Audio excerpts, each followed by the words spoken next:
Beraz, duela 5 urte hasi ginen biltzen Baionan gazte batzuk, gazte asanblada osatuz. Gure helburua beti izan da Baiona dinamizatzea eta kaleko giroa animatzea.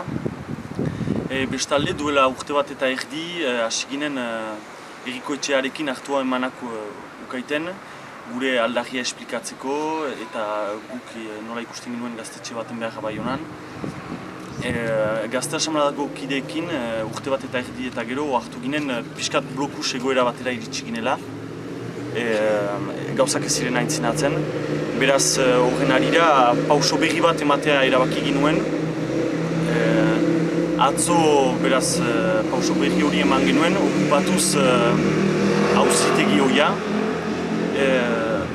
Gure argi utzi nahi dugu ez dugula noiz ukan helburutzat iraunkorki okupatzea lokal hori, baizik eta 3 helburu simple bete nahi genituen, egin kolpe mediatiko bat, Baionan gaztetxearen aldarria sozializatzea eta azkenik Errikoetxeari erakustaldi bat ematea. Guk egun horren balorazio oso positiboa egiten dugu. Jende asko hurbildu da, antolatu ditugun ekintza ezberdinetara, izan dadin musika kontzertu txipia, tango erakustaldia, txalaparta taileja eta abar. Beraz, gero arratsaldea aldera,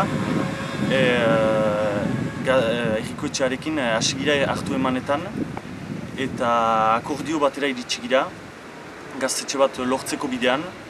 Beraz, erabaki dugu sinpleki lokala uztea, justuki akordio batera iritsi ginelako.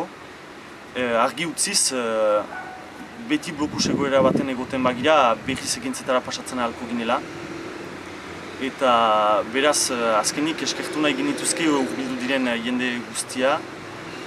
Mil esker parte hartzeagatik gure ekintzetan eta ez dudatu laster berriz ikusiko dugula.